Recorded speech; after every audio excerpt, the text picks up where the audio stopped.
Well, that was interesting, wasn't it? We've got the slightly wrong title on the go there. This isn't a DJ Turntables Bluffers Guide, although you can see the DJ Turntables Bluffers Guide by going and looking at the replays on YouTube and Facebook, because it was indeed Tuesday's live stream. This is our Q&A. This is our live show when we help you with anything you want help with in your DJing. So yes, we can talk about DJ turntables if you like, but we can talk about all other kinds of things as well. For instance, I've got the Pioneer DJ Flex 4 set up here. It's because we're in the middle of recording a Rekordbox course at the moment. I've also got the Pro DJ gear behind me. I have indeed got a turntable, it's just out of view. You want to talk turntables? You're not done with that. I've got all the usual stuff, all the mixers, all the music, got my old record collection here, got my old DJ mixer there, got all the paraphernalia of a lifetime spent DJing surrounding me here in my studio here at the school. And I'll talk about any of it with you. Whatever you want to chat about, that's what these Thursday live shows are all about. So welcome, it's me, Phil Morse, here in the Digital DJ Tips studio. Looking forward to chatting. Without further ado then, let's grab the live chat. In fact, let's pull the computer in so I'm not bending my back to say hello to all of you guys. And hello to Robert and Benny, who's in sunny Tampa, Florida, to Craig in Portsmouth, and to Honey, to our songs. Hello, good evening and good morning. Yes, it depends where you are, doesn't it? As to whether it's morning, evening, or indeed night. Hello, Australia and New Zealand. Hello to Mo. Hello to Cheers, Bro. I'm from South Texas, says Cheers, Bro, and it's definitely morning here. Cool. Right, so the job here is for us to help you with your DJing, with anything you're stuck with things that you could do with digital DJ tips, giving you some free advice about. My piece of advice to you, if you haven't got it, go and grab the book. You get that by joining the website. And to join the website, you just head to the website, digitaldjtips.com, click the join button in the top corner and fill in your email address on this page here and become the latest free member of our DJ school. We are very pleased to have you as our next member, and to say thank you, we'll give you a copy of the book, which is the bestseller on Amazon on how to DJ. It's how we roll.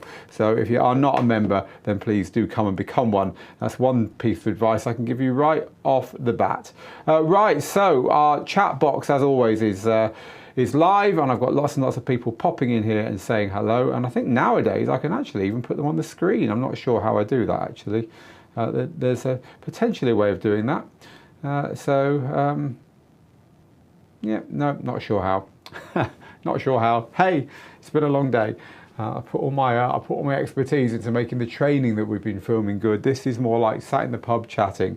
Right, so hello to all our regulars then. It's good to have you here, but remember, this is all about your questions. So do ask away if you're stuck with anything.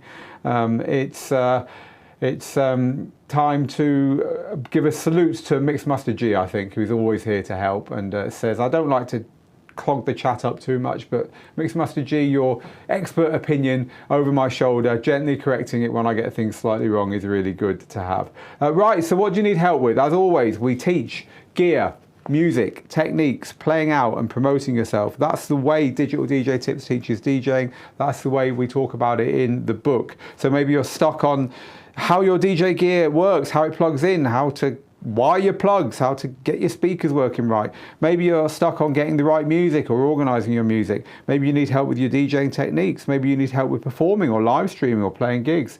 Or maybe you need help in getting more of those gigs, promoting yourself. It's all in the circle of becoming a better DJ, and we call it a better DJ. We call it the 5 steps of DJing success, and it's how we talk about it in the book. So whatever you need help with, please do ask, because right now it's lovely. We've got an awful lot of nice chat going on, but that's all it is. It's chatter, which means that I can't help you. I can tell you what we have been doing today here in the school. We have been teaching the sampler and the sequencer inside Rekordbox. So Rekordbox is something we're currently making a training course on, which is why we've been working hard on this. And we've been teaching all about how to use the sampler and the sequencer in the software. So Rekordbox's sampler and sequencer is really pretty powerful. It's this area down at the bottom that you can turn on and off. And most DJ software has one of these. Interestingly, it's quite similar to Serato's, which I know very well. Not quite as powerful as Serato's, because in the little slots here, you can't have cue points on your samples like you can in Serato, but it is nonetheless a very powerful sampler. And a nice thing about the Rekordbox one is that using this panel here, you can actually record sequences and then put them into a sequence call slot here. So here on my software,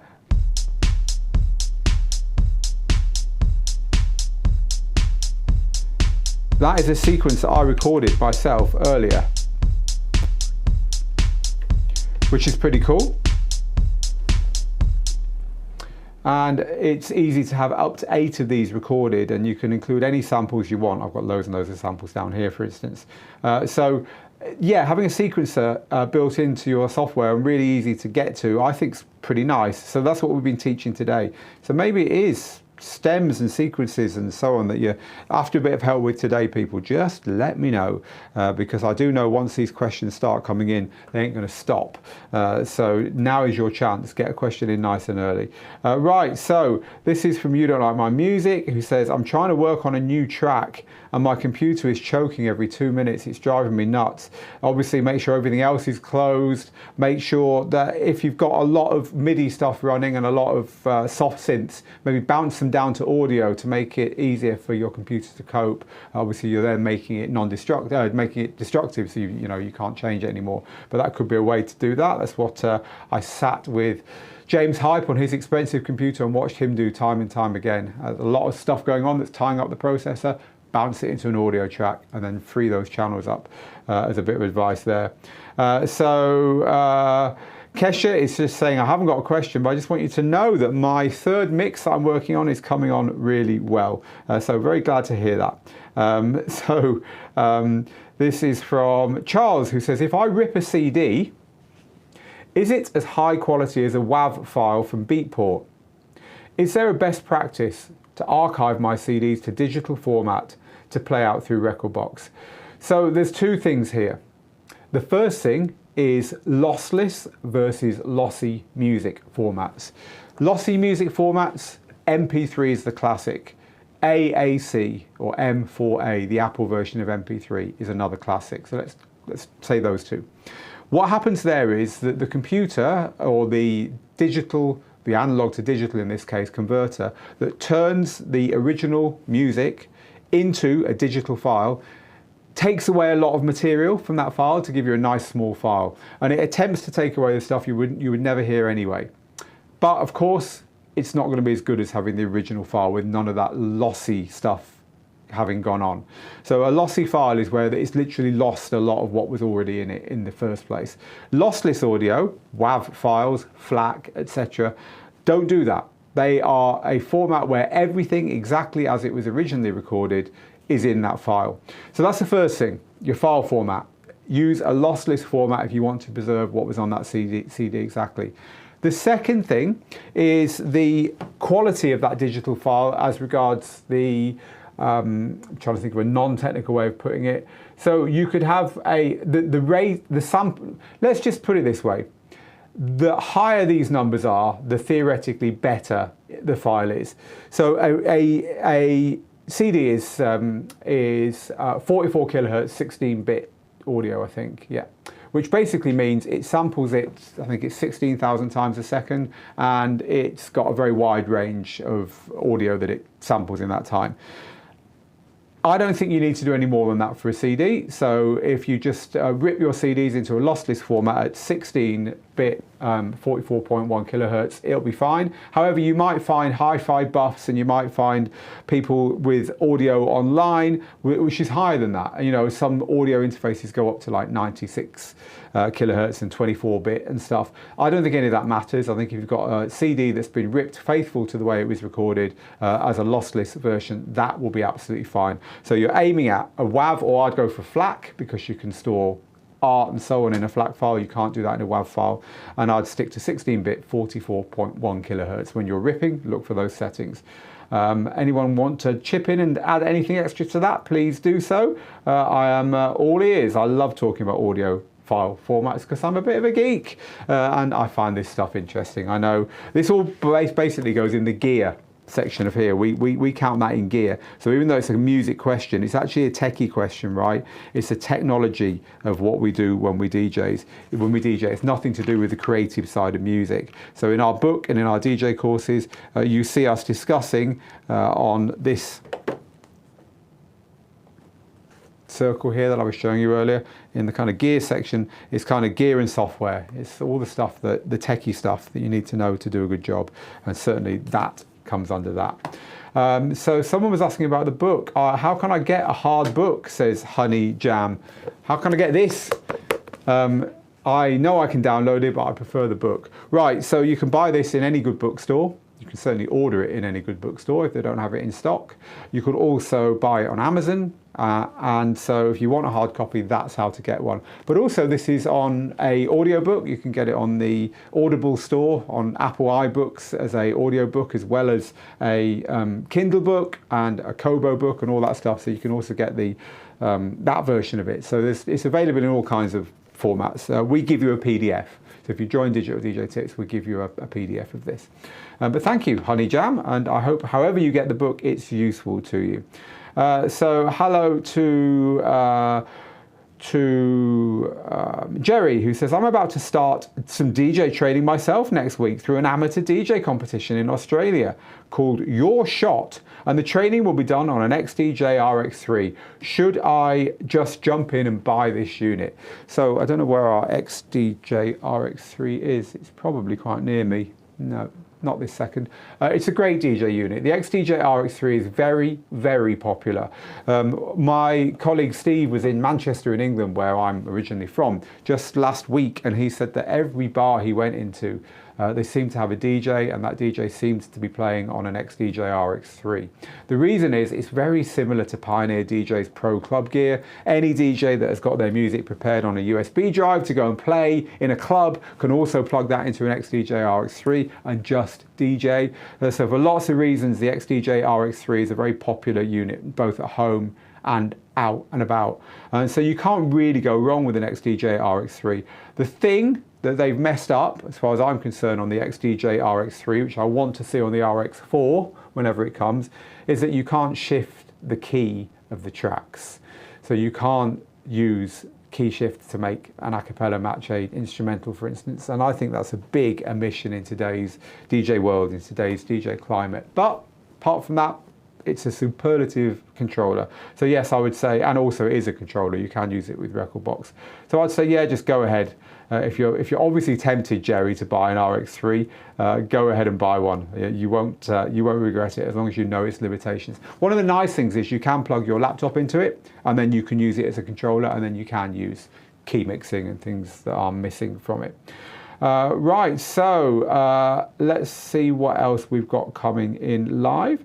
Can the Rane 12, says Big Daz, work with Rekordbox? I just want to add one to my DDJ 1000 for scratching. I don't know.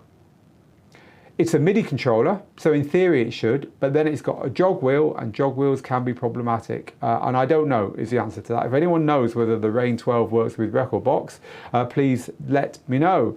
Is the Platinum FX, the Mixtrack Platinum FX, where's our Platinum FX? Again, not nearby, I can't keep them all nearby. Is the Mixtrack Platinum FX still worth buying? Says Ice Mountain. It is if you own a copy of Serato. If not, it's very expensive, because Serato is expensive. So if you own a copy of Serato already, it is definitely worth buying.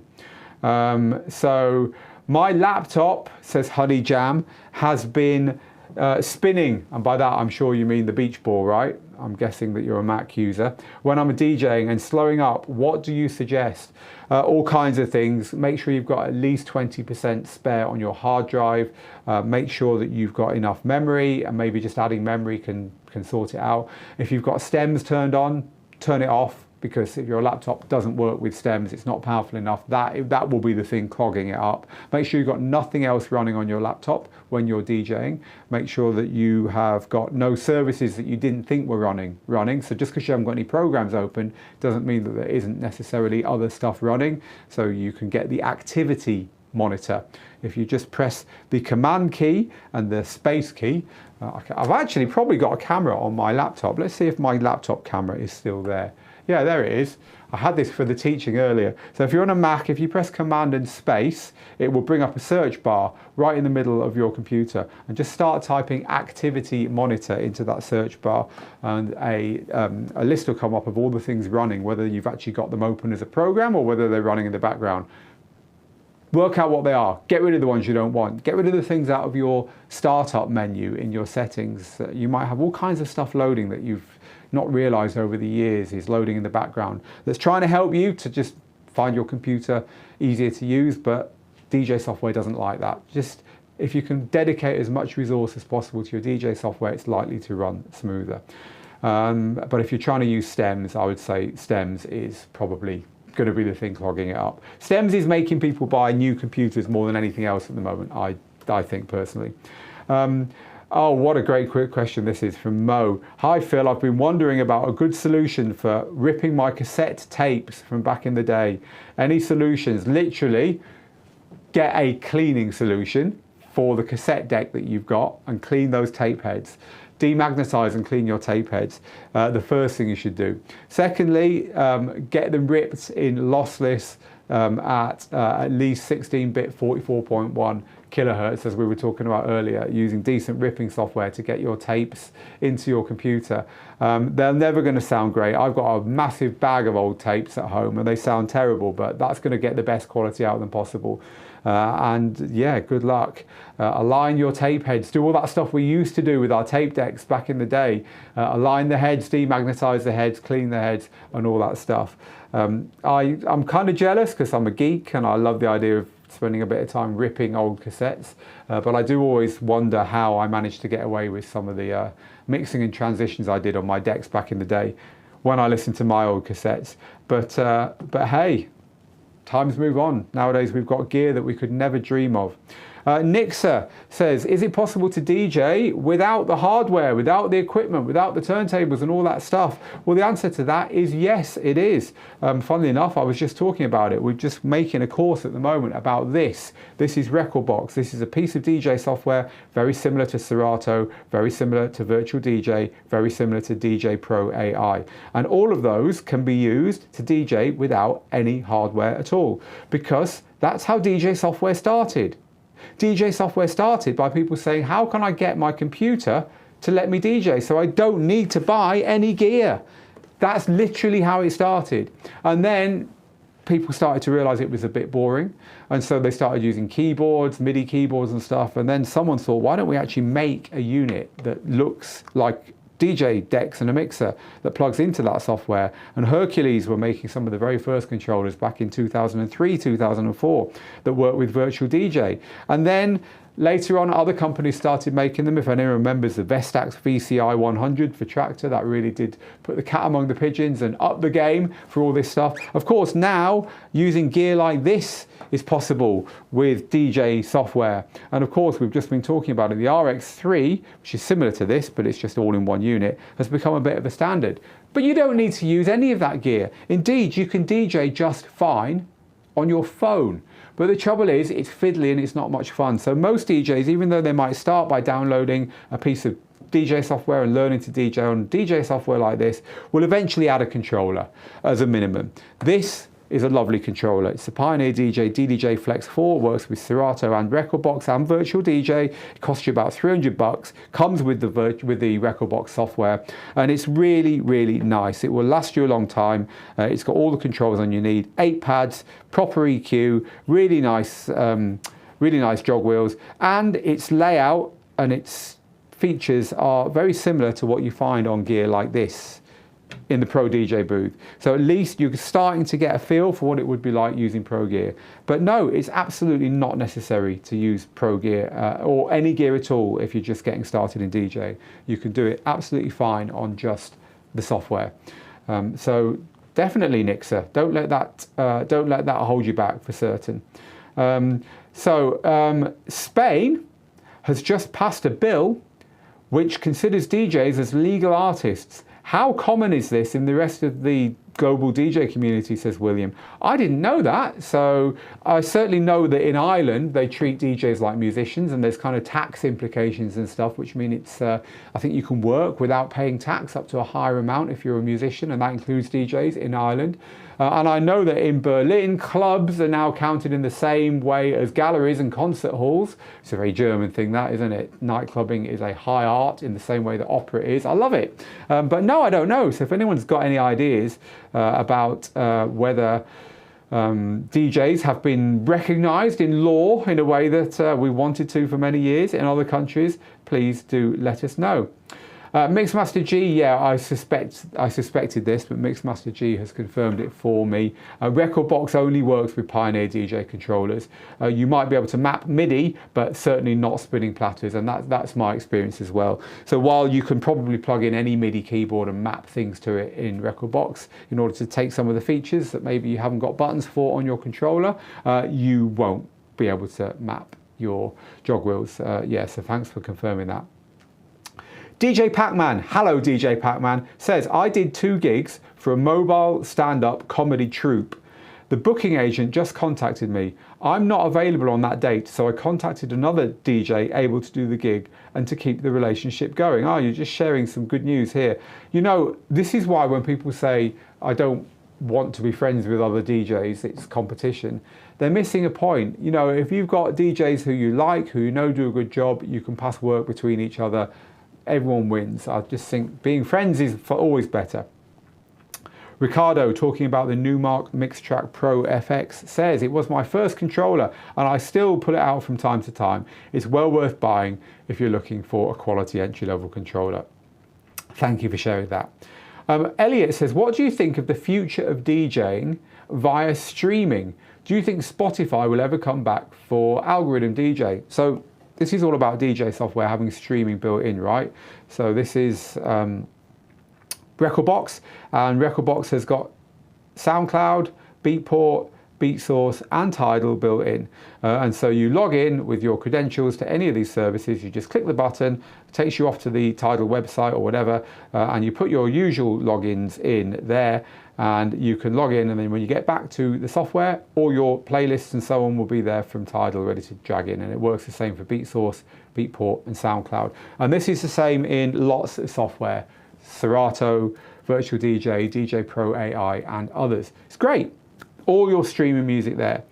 And so the question is, will Spotify ever come back? And I don't think it will. I think Spotify have decided that the DJ world is too small for them to worry about. And no, I don't see it coming back in DJ software, unfortunately, because of course Spotify is very popular. And also the one I would like to see in DJ software is iTunes, because iTunes has already got a tab uniquely in all DJ software. Every piece of DJ software you learn, well, yeah, you learn, but also you open, will have iTunes in it here.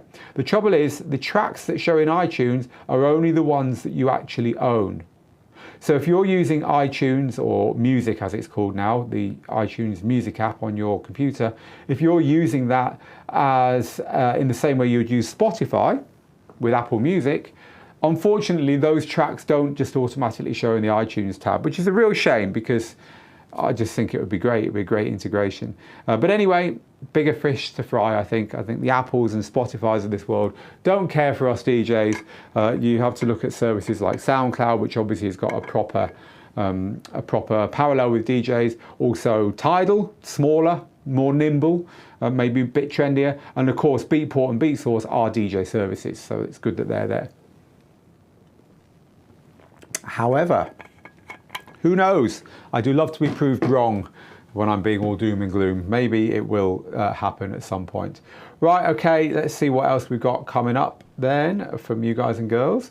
What laptop would you recommend for stems, says Craig.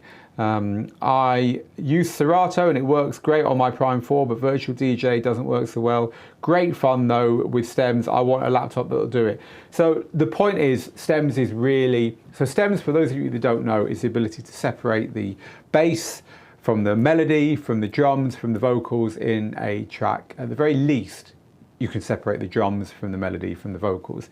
So the only reason I keep showing you Rekordbox is that we're literally in the middle of recording our Rekordbox course. If I'd have been doing this lesson 3 months ago, everything I would show you would be Serato, because we were remaking our Serato course. We're currently remaking our Rekordbox course for Rekordbox 6. So that's why I'm showing you all this on Rekordbox, but it's available on DJ Pro AI, Virtual DJ, Serato as well. But anyway, in Rekordbox, it's these buttons in the middle here. So you see I've got drums, vocals and instruments where my mouse pointer is. And in Rekordbox you can also do it on the effects. So up here I've got effects settings as well that I can change and turn on and off. And this allows me to choose what I want to go through the effect and what I don't want to go through the effect. So it's quite powerful. And actually on Rekordbox I can also do it on the mixer. Opening the mixer and using these buttons down here that say part, I can now switch these out to vocals, instruments and drums on the EQs rather than low, mid and high. Again, you can do that on other systems as well. I'm just showing it to you on Rekordbox right now. I better turn them off again, or else when I come to teach tomorrow's lesson, I will wonder what the hell's going on. Right, so that's what stems is. Real-time separation, either muting, as in turning them off, so you could turn off the vocals and now you've got an instrumental, or soloing. In other words, I only want to hear the drums, bang, it's only the drums playing, or usually I only want to hear the vocals. Hey, I've now got an a cappella. That's what they're all about, but they really, really do need good computers. You need a very modern computer with a fast processor. So on a Mac, you're talking the M2 or at least the M1 processor. You need at least 16 gigabytes, I always get gigabytes and gigabits wrong, of memory, 16 GBs of memory, and a decent fast SSD hard drive, and make sure you keep your system nice and clean and simple, as we were talking about earlier for DJing. And that way they're good, that way they load quickly, that way they sound better, etc, etc. But you do need a very fast, good computer. You don't need to have a Mac. It doesn't need to be, you know, a Mac with a modern processor. It could be an equivalent modern Intel processor, but you are looking at getting a high-end computer to use stems properly, because they do take a lot of processor power. That is how it is. And on a lot of these systems, they'll adjust the quality you're getting depending on how good your computer is, which is another good reason to get a good one. So if you're asking the exact laptop that I would personally recommend, the minimum I would recommend would be the one I have here. And you're asking my personal advice, so I'd always go with a Mac personally, would be this one here, which is just a MacBook Air M1. I think the latest MacBook Air is probably an M2, right? Even better, go for that one. This one's fine, this one works fine with stems. It's the one we use for all our DJ training. We run all the software on it, it's good. So that would be my minimum. But the next one, this is now 2 years old, the one they've released since is even better. So that would be what I would recommend. So Nick says, is there a class for someone who knows nothing? I want to start right from the beginning. I've got a Flex 4 and Rekordbox. I need to figure it out so much. We are the place to be if you're a beginner, and I'll show you exactly what you need if you are serious about this, Nick, which will get you with a couple of hours a day. It'll get you there in weeks. With a few hours a week, it'll get you there in a few months. It will literally get you to the point where you understand your hardware, your software, what DJs do, and how to play out, how to promote yourself, and everything else. So I'm about to show you, and anyone else who's a complete beginner here, how to use our many courses to get to where you want to get as a Rekordbox user in this case. The first course you need is our complete DJ course. It's the first course you will see on our courses page on the website. It's the course you will see at the top of every single article on our website. This one here. And the reason for that is that it is our flagship course, and it has helped thousands and thousands and thousands of DJs get started in DJing. Head to the DJ courses page. It's the first one you will see, the complete DJ course. This is the course of the book. It's literally me going through every single chapter of this book, and this book assumes you're a complete beginner. We talk through how to understand DJ gear, how to collect and organize your music, how to mix, how to perform in public, and then how to promote yourself and get the word out. It is the 5-step formula for DJing success, and it's the course of that book. So that is the one to start with, the complete DJ course. Now I would also recommend, because you're obviously someone who wants to know this stuff, getting the software course that goes with your particular controller. You are a Rekordbox user. I'll click on Rekordbox here to go down to all our Rekordbox courses. And one of these courses, of course, is going to be our Rekordbox DJing course. And so it's called Rekordbox Made Easy. It's the one I'm currently remaking, which is why I've got all the Rekordbox gear out in the studio, and I'm talking about it quite a lot at the moment. And it is your Bible to the software that you own. Because really, you wouldn't drive a car without reading the manual. You wouldn't fly a plane without reading the manual. Why would you try and use DJ software without understanding how it works? And it's complicated. Rekordbox is a complicated program. It's got modes that let you edit and use lights and use samplers and sequencers and use stems. It's got about 5 effects modes. It works standalone. It also works with software. It works with this kind of gear here. It works with the tiniest controllers like this here and everything in between. It's got cloud features where you can put your whole library in the cloud, and you can even edit your tunes on the go on the phone. And then when you get back to your DJ gear, all the stuff you did on your phone is back with your DJ gear. You can use Rekordbox nowadays to walk up to DJ gear like this in the club, log into it and DJ direct from Dropbox. In other words, it's great. And it's bloody complicated. And how are you as a beginner meant to know, even just know what you don't know, unless you put a bit of time into it? The trouble is, the manuals suck. They really do. I wonder if I can turn this camera around here and show you what I've got on the back wall here. I have done this, I promise you, so you guys and girls don't have to. My team laugh at me when I do this kind of stuff. They go, why are you doing that, Phil? Why are you actually doing that at all? But I think it's funny. So let's get this roving camera. I haven't tested what the hell it's looking at. We're going to have to focus it together. It's that one there. Here we go. Oh, look at that. I didn't do too bad a job of that. Let's get it in focus. So over here we have, these are all the manuals for Rekordbox. And that is the big one on my printer there. It's about 250 pages, and I've printed 4 pages per sheet of paper, all the way through these manuals here, and the one I've got in front of me here. There you go, there's more of the manual there. Why? Phil, why have you done that? It's so you don't have to do it. And I'm turning them all into lovely, fun videos like this one, where I talk you through each individual feature. So as a beginner, you are a Rekordbox user, you have bought a Flex 4, you are a Rekordbox DJ. You need our complete DJ course, which will teach you to go from zero to DJing in public professionally and properly. And you need our Rekordbox course so you understand your software in every single aspect. And so you're confident, and so you're doing all the things that DJs that never read the manual will never figure out.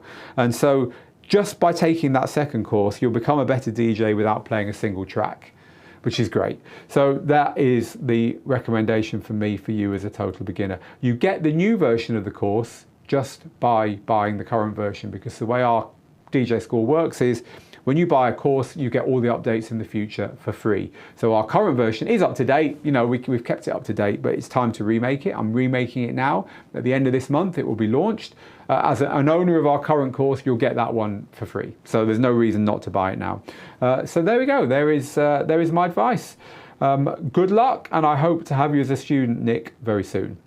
Right, so I don't know if some DJs notice that Windows and Mac have an issue with some OS apps that makes their system freeze for 5 seconds. It's a big issue, and we must all find a solution for it. Well, DJ Willie, there's always a solution for these things. I'd say most DJs' computers are not freezing for 5 seconds in any kind of regularity. Ours certainly aren't. So go looking for the reason there. And figure out what's going on. Hello to someone on Facebook, on our Facebook group, who's in Germany. Nice to see you.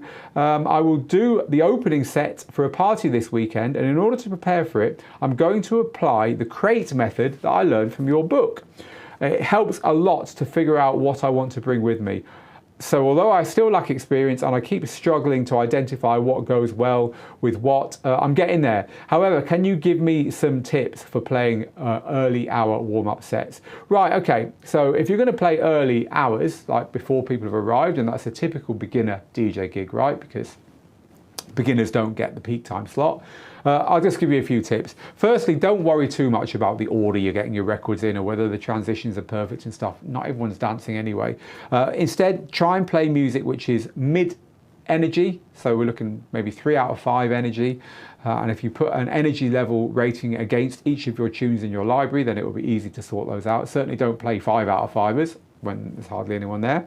Play stuff which is familiar, so it's not a time to be breaking new music, and if it's not familiar, make it easy on the ear. So in other words, we're looking for stuff with nice bass lines that get your feet tapping, that's got vocals in it, that sounds like you should know it even if you don't, mixed up with stuff people do know. You're trying to make people feel comfortable in the venue because they've just arrived and they've probably had a hard week and they're just like uptight, so you're trying to relax them while they have that drink or two and get ready for the evening ahead, and you're also trying to make people happy, and the thing that makes people happy is stuff they know, right? So later on in the night, when they're completely on it and they're completely with their friends and everything's going great, that's when the DJ peak time is taking risks and is breaking new stuff and is doing new things, but that's no job for the warm-up DJ.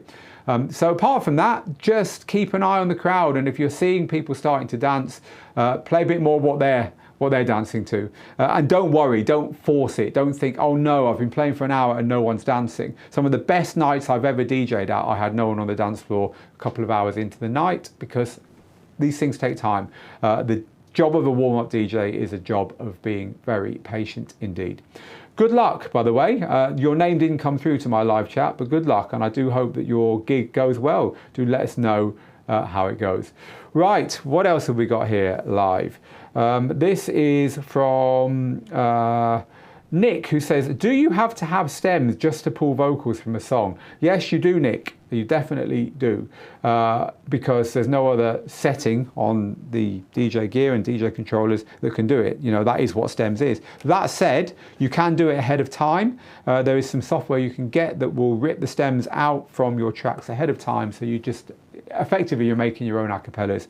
A piece of software called RipX is very good at that. There's just one example of a piece of software that can do that for you. So if you want to prepare your own acapellas ahead of time, that's one way you can do it as well. Right, this is from Ian, who says, what is the best policy when playing music? Taking a chance with something new or playing it safe with something overplayed? The truth is, it depends on the crowd. You know, the only person who can make the best decision for the people in front of you right now is you. Are they ready for something that is new and or maybe a bit challenging, or do they need something that is familiar? We've already talked a bit about this. Warm-up sets tend to be full of more recognizable music than sets later on, etc. But that said, I think we need to understand what the word overplayed means, because overplayed to you and me is not overplayed to the average person on a dance floor, because people are not as fanatical about music as we are. And especially if you're a working DJ, you might hear a song 30 times and the person in front of you on the dance floor, who you think is probably sick of it because they've also heard it 30 times, might not even have heard it yet. So, you know, we have to understand that as DJs, we're going to get sick of stuff before everyone else. That's the first thing. The second thing is, if you're playing in a venue regularly, people expect the music to be the same. That's why they come. Your job as a DJ is not to play a completely different set every week, packed with music no one's heard before. Otherwise, if you do that, people won't know what to expect and they won't come back. It's like, I always compare it to your hairdresser, right? I don't know about you, but for me, I'm very particular about where I get my hair cut. Now, I don't mean I go somewhere that costs £50 or dollars or whatever to get, you know, a number 2 on top and a number 1 at the sides. Of course I don't. But I like to sit in the same chair and be done by the same person. I like them to do everything in the same order. I like them to ask the same questions, and I like to walk out with the same bloody haircut every time. Call me boring, but I think most people are like that. When they're spending money on something, they want to know what they're getting. Another example, McDonald's. It ain't the best place to go and eat food, not by far, but you know what you're going to get. And if you're ever stuck and hungry somewhere that you don't know anywhere else, you're probably going to go to one of those restaurants where you know what you're going to get. So as a DJ, if you're playing anywhere regularly, in order to be the kind of venue where people know what they're going to get, you've got to play the same music every week.